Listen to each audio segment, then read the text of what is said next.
There's a lot of talk about change today, but not everyone wants to change. And some of those that want to change don't even want it for the right reason. They just want to see change happen.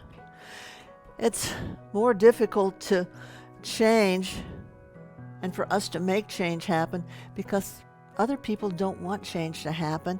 And even if they want it to happen, they don't want it to happen to them or to us. Daniel certainly understood discipleship lesson number 8. It takes courage to change. Well, the first thing we have to do is identify why the change needs to take place. In Daniel 1:5, it says, "And the king appointed them a daily provision of the king's delicacy and of the wine which he drank, and 3 years of training for them, so that at the end of the time they might serve before the king." Down in verse 8 it says, "But Daniel purposed in himself that he would not defile himself with the portion of the king's delicacies, nor with the wine which he drank. Therefore he requested the chief eunuchs that he might not defile himself." Well, what's so bad about that? In the Eastern countries, it was very common, and still is today, for the kings to entertain by giving portions of their food and of their drink to guests. And in this day and age that we're talking about with Daniel, even royal captives. So Daniel's refusal to eat the king's delicacies had nothing to do with the consumption of food and wine. He had to eat. He had to drink. So there had to be more to it than that. And there was. There were 2 basic reasons. The king's diet included foods which were forbidden by God's laws for the Jewish people to eat at that time, and the food was prepared in ways that certainly went against the Mosaic law. But more than that, the second reason was the most important, probably, because during that time and in that country, and not just in Babylon, but in many countries that did not honor God, before the people would eat the food or drink the wine, they would take a portion of it. The one who was bringing out the meal, the main butler or whoever it might be, the eunuch, would take a portion of the food and drop it on the ground and take a portion of the wine and pour it out. And what this symbolized was that they were offering it to their gods. They were offering it to their idols of the day. And so for Daniel to participate in the diet, he would recognize that the deities, that their idols were deities, and he would signify that he was rejecting God of Israel, the one and only true God, and he was going to believe and serve and give offerings to the idols of the country. Daniel proclaimed his allegiance to a higher king than Babylon's king Nebuchadnezzar. Daniel avoided defiling himself with sin, which to him was much more to be feared than any outward circumstance that could come against him. So Daniel knew why the change was needed. Then, let's move on. Don't be afraid to stand up, even if you're the only one. Daniel went to the chief eunuchs and said, "Can I not have my diet changed?" Daniel spoke up for his 3 friends. Sometimes one person can speak louder than a crowd. And not only that, you might give other people the courage to stand up, the courage to agree with you and say, "Yes, that's right." And then when you do speak up, know what to ask. Daniel was going through hard times. Things were bad for him. And he didn't complain, though, about being a captive and say, oh, I really want to go back to Jerusalem and be free. I really want to be united with my family that you have here in Babylon. He didn't even complain about the 3 years of training and ask that it be shortened or eliminated, because after all, he was one of the leaders and he was so smart.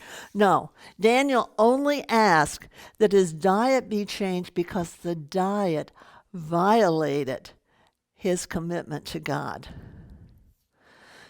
So he made that. He purposed in his heart, and he started out on the right path.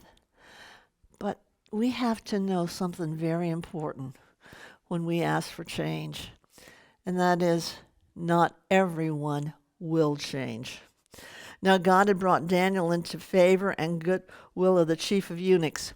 And the chief of the eunuchs said, I fear my lord the king, who has appointed me over your food and drink. For why should he see your faces looking worse than the young men who are your age?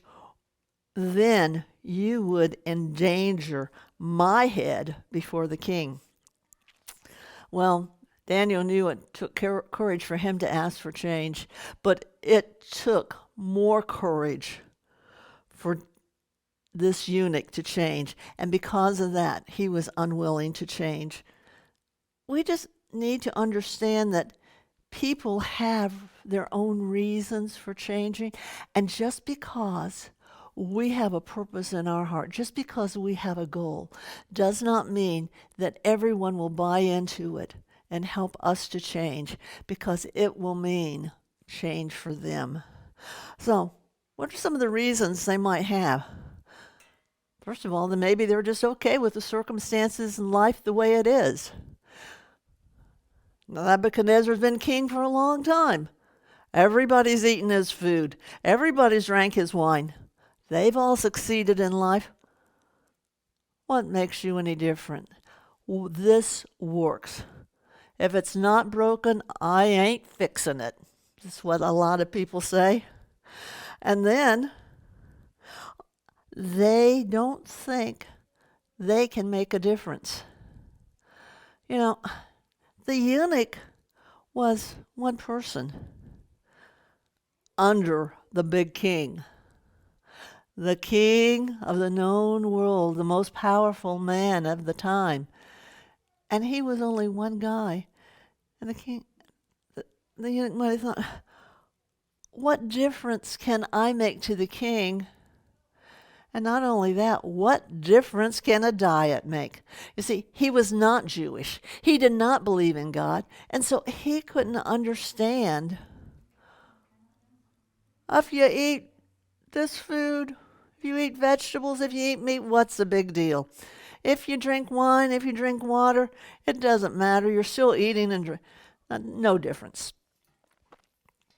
And lastly, they might be afraid it won't work. And if it doesn't work, who's going to pay for it? The eunuch said, I'm afraid of my king, my head before the king. You know, Nebuchadnezzar had a temper. We know that. And he could very easily look at Daniel's refusal to eat as an act of treason approved by the eunuch and demand that the eunuch be decapitated immediately. So what's Daniel to do? He asked his friend. His friend said no. Same thing we're to do. Don't give up. So Daniel said to the steward, whom the chief of the eunuchs had set over Daniel and his friends. That's it. We keep on asking, even if it means going over, above, or around your friends who have said no. A no from people does not mean that it's a no from God. And if God has put it in your heart, just keep persisting. Just keep asking. If you know that God has given you a word that's for you, just keep persevering. Be faithful. Be committed. And don't give up. Then what you need to do is you need to know who can and will help you. You see, Daniel had favor with the chief eunuch. And this chief eunuch could help him. But it was his assistant who did help him. The overseer or the guard who was under the chief eunuch, the one who was appointed to furnish the food, the clothing by the steward, he was the one that gave everything the royal captives needed. And he did help, even though it meant going against his boss. Then, if you want change, the way you ask for it is really, really important. Daniel said in verse 12, "Please test your servants for 10 days, and let them have neither food, let us eat vegetables to eat and water to drink."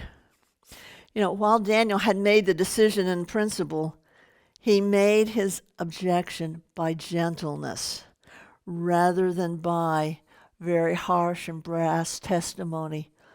Daniel didn't go in preaching, "Look, this is what God said, and I've got to obey God no matter what.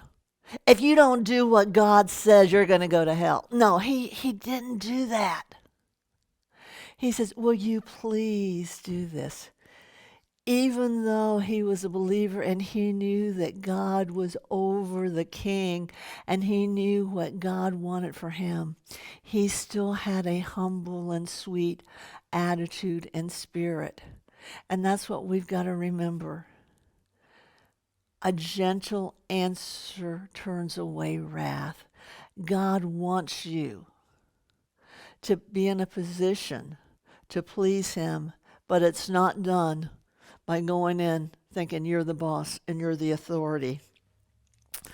Then, he said, "Let your servants." Naming names sometimes increases your influence. Daniel's friends had joined him in refusing to eat the king's menu. But Daniel didn't go in and say, "Everybody wants to have this changed," or saying, "Nobody likes this." No. If you're going to name names, if you're going to give facts and make an appeal, make sure that you can back it up with facts. There's a lot of fact checks out there today.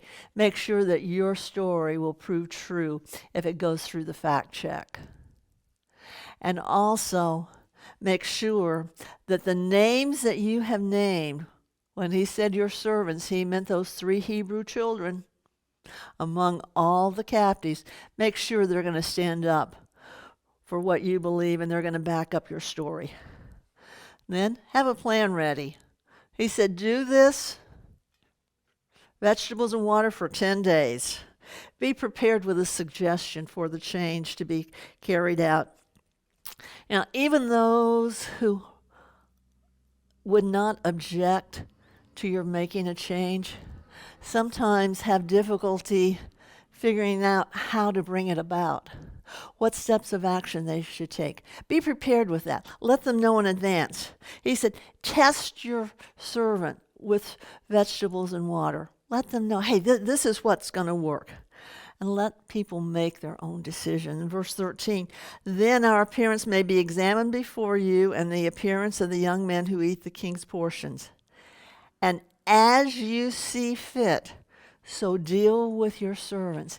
He said, look, I'm asking for favor. I'm asking that you let the change be made. But if my plan doesn't work the way I think it will,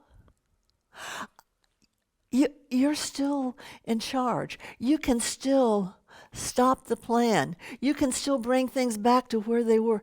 Daniel didn't say, look, you let me do this, and I'm going to take the authority. You let me do this, and this is the way it's going to work. No.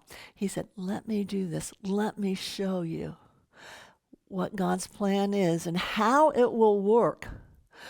But if it doesn't, you have the right to do whatever you want, and I will go along with your plan.